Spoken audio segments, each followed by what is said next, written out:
My name is Monica Kress, and I'm a physics professor at San Jose State University, which is in the San Francisco Bay Area in California, and we're the university that serves the Silicon Valley. My job has three different components. I teach during the normal academic year. I teach two different courses, introductory physics, and also an upper division class for science majors on the topic of astrobiology. And then during the summer, I put on my research hat, and that's when I actually get to work with my students and my collaborators at the University of Washington and NASA Ames, which is locally, and also the SETI Institute. Currently, we are looking into the planetary systems that have been observed both by the Kepler mission and also by radial velocity measurements that are attempting to find Earth-like planets in the habitable zone around stars.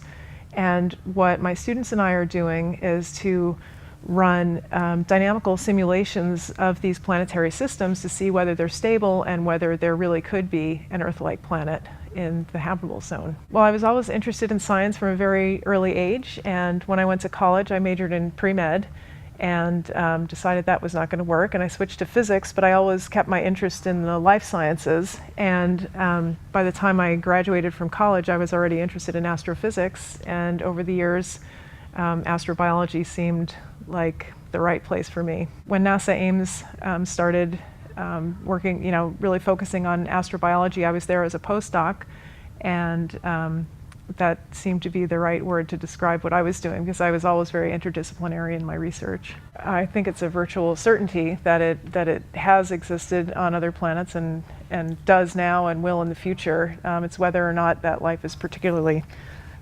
complicated like us. I think vastly more likely is that it looks something like the stromatolites in Shark Bay or the fossilized stromatolites that are present throughout the Pilbara. But I think the process of science, the process of learning about all the different types of research that has already been done and understanding the nature of life on the Earth and combining that with our understanding of not only the planets in our own solar system, I think that those who came in with the preconceived notion of, yay, life, they take a more skeptical eye, and the ones that came in with a yeah, whatever approach, they are a little bit more open to the idea. But I think the most important thing is that everybody comes away with ideas that are beyond what they initially walked into the course with. It's been a great field of research to really pursue the very interesting interdisciplinary questions.